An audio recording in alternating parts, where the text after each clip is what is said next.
Assalamualaikum warahmatullahi wabarakatuh.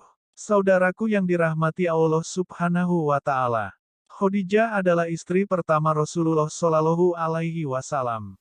Orang yang pertama kali beriman kepada Allah Subhanahu wa Ta'ala dan kenabian Rasulullah Shallallahu Alaihi Wasallam. Khadijah adalah orang yang sangat berjasa dalam dakwah Rasulullah dan penyebaran agama Islam. Dalam kitab Al-Busra, karya Sayyid Muhammad bin Alwi Al-Maliki Al-Hasani, tahun 1946 sampai tahun 2004 diceritakan. Sayyidatuna Khadijah wafat pada hari ke-11 bulan Ramadan tahun ke-10 kenabian, 3 tahun sebelum Rasulullah hijrah ke Madinah. Khadijah wafat dalam usia 65 tahun, saat usia Rasulullah berusia sekitar 50 tahun. Ketika Khadijah sakit menjelang ajal, beliau berkata kepada Rasulullah Shallallahu Alaihi Wasallam, "Aku memohon maaf kepadamu, ya Rasulullah, kalau aku sebagai istrimu belum berbakti kepadamu." Rasulullah menjawab, "Jauh dari itu ya Khadijah. Engkau telah mendukung dakwah Islam sepenuhnya," jawab Rasulullah. Kemudian Khadijah memanggil Fatimah Az-Zahra dan berbisik, "Fatimah putriku, aku yakin ajalku segera tiba, yang kutakutkan adalah siksa kubur. Tolong mintakan kepada ayahmu, aku malu dan takut memintanya sendiri, agar beliau memberikan sorbannya yang biasa untuk menerima wahyu agar dijadikan kain kafanku." Mendengar itu Rasulullah Shallallahu Alaihi Wasallam berkata, "Wahai Khadijah, Allah menitipkan salam kepadamu, dan telah dipersiapkan tempatmu di surga." Ummul Mukminin, Khadijah pun menghembuskan nafas terakhirnya di pangkuan suami tercinta, Rasulullah Shallallahu Alaihi Wasallam. Didekapnya istri beliau itu dengan perasaan pilu yang teramat sangat. Tumpahlah air mata mulia beliau dan semua orang yang ada di situ. Saat itu, malaikat Jibril turun dari langit dengan mengucap salam dan membawa 5 kain kafan. Rasulullah menjawab salam Jibril dan kemudian bertanya, "Untuk siapa sajakah kain kafan itu wahai Jibril?" "Kafan ini untuk Khadijah, untuk engkau ya Rasulullah, untuk Fatimah, Ali dan Hasan," jawab Jibril. Kemudian Jibril berhenti berkata dan menangis. Rasulullah bertanya, "Kenapa ya Jibril? Cucumu yang satu, Husain putra Sayyidina Ali tidak memiliki kafan, dia akan dibantai dan tergeletak tanpa kafan dan tak dimandikan," sahut Jibril. Rasulullah Shallallahu Alaihi Wasallam berkata di dekat jasad Khadijah, "Wahai Khadijah istriku sayang, demi Allah, aku takkan pernah mendapatkan istri sepertimu. Pengabdianmu kepada Islam dan diriku sungguh luar biasa. Allah Maha mengetahui semua amalanmu. Semua hartamu kau hibahkan untuk Islam. Kaum muslimin pun ikut menikmatinya. Semua pakaian kaum muslimin dan pakaianku ini juga darimu. Namun begitu, mengapa permohonan terakhirmu kepadaku hanyalah selembar sorban?" Rasulullah semakin sedih mengenang istrinya semasa hidup.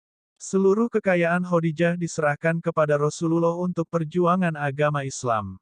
2/3 kekayaan kota Mekah adalah milik Khadijah. Tetapi ketika Khadijah hendak menjelang wafat, tidak ada kain kafan yang bisa digunakan untuk menutupi jasad Khadijah. Bahkan pakaian yang digunakan Khadijah ketika itu adalah pakaian yang sudah sangat kumuh dengan 83 tambalan di antaranya dengan kulit kayu. Rasulullah kemudian berdoa kepada Allah. "Ya Allah, ya ilahi Robi, limpahkanlah rahmatmu kepada Khadijahku, yang selalu membantuku dalam menegakkan Islam. Mempercayaiku pada ketika orang lain menentangku. Menyenangkanku pada saat orang lain menyusahkanku. Menenteramkanku pada saat orang lain membuatku gelisah. Oh Khadijahku sayang, kau meninggalkanku sendirian dalam perjuanganku. Siapa lagi yang akan membantuku?" Tiba-tiba Ali berkata, "Aku, ya Rasulullah." Pengorbanan Khadijah semasa hidup, dikisahkan dalam Sirah Nabawiyah, suatu hari ketika Rasulullah pulang dari berdakwah, beliau masuk ke dalam rumah. Khadijah menyambut dan hendak berdiri di depan pintu. Ketika Khadijah hendak berdiri, Rasulullah meminta Khadijah agar tetap di tempatnya. Saat itu Khadijah sedang menyusui Fatimah yang masih bayi. Saat itu seluruh kekayaan mereka telah habis. Seringkali makanan pun tak punya. Sehingga ketika Fatimah menyusu, bukan air susu yang keluar akan tetapi darah. Darahlah yang masuk dalam mulut Fatimah. Kemudian Rasulullah mengambil Fatimah dari gendongan istrinya lalu diletakkan di tempat tidur. Rasulullah yang lelah seusai pulang berdakwah dan menghadapi segala caci maki dan fitnah manusia itu lalu berbaring di pangkuan Khadijah. Rasulullah Shallallahu Alaihi Wasallam tertidur. Ketika itulah Khadijah membelai kepala Nabi Shallallahu Alaihi Wasallam dengan penuh kelembutan dan rasa sayang. Tak terasa air mata Khadijah menetes di pipi Rasulullah. Beliau pun terjaga. Wahai Khadijah, mengapa engkau menangis?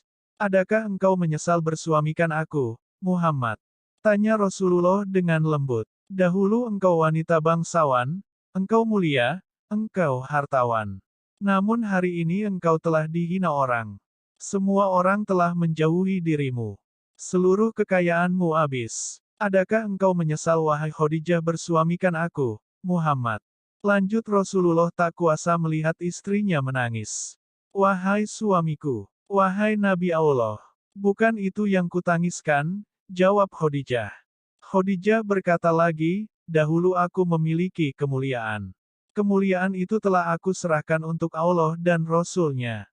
Dahulu aku adalah bangsawan. Kebangsawanan itu juga aku serahkan untuk Allah dan Rasul-Nya. Dahulu aku memiliki harta kekayaan. Seluruh kekayaan itu pun telah aku serahkan untuk Allah dan Rasul-Nya. Wahai Rasulullah, sekarang aku tak punya apa-apa lagi. Tetapi engkau masih terus memperjuangkan agama ini. Wahai Rasulullah, sekiranya nanti aku mati sedangkan perjuanganmu ini belum selesai, sekiranya engkau hendak menyeberangi sebuah lautan, sekiranya engkau hendak menyeberangi sungai, namun engkau tidak memperoleh rakit pun ataupun jembatan. Maka galilah lubang kuburku, ambillah tulang belulangku. Jadikanlah sebagai jembatan untuk engkau menyeberangi sungai itu supaya engkau bisa berjumpa dengan manusia dan melanjutkan dakwahmu. Ingatkan mereka tentang kebesaran Allah. Ingatkan mereka kepada yang hak. Ajak mereka kepada Islam wahai Rasulullah, kata Khadijah. Mendengar ucapan Khadijah tersebut, Rasulullah pun semakin terpukul. Wafatnya Khadijah begitu menusuk hati Rasulullah. Alangkah sedih dan pedihnya perasaan Rasulullah karena dua orang yang dicintainya yaitu istrinya Khadijah dan pamannya Abu Thalib berpulang ke rahmat Allah. Tahun itu pun disebut sebagai Amul Husni, tahun kesedihan, dalam perjalanan hidup Rasulullah Shallallahu Alaihi Wasallam. Semoga solawat dan salam senantiasa tercurah kepada Rasulullah Shallallahu Alaihi Wasallam dan keluarga beliau. Wallahu a'lam bishawab. Terima kasih telah menonton, semoga videonya bermanfaat dan menambah keimanan kita. Jangan lupa subscribe dan tekan loncengnya, supaya dapat notifikasi video bermanfaat lainnya. Wassalamualaikum warahmatullahi wabarakatuh.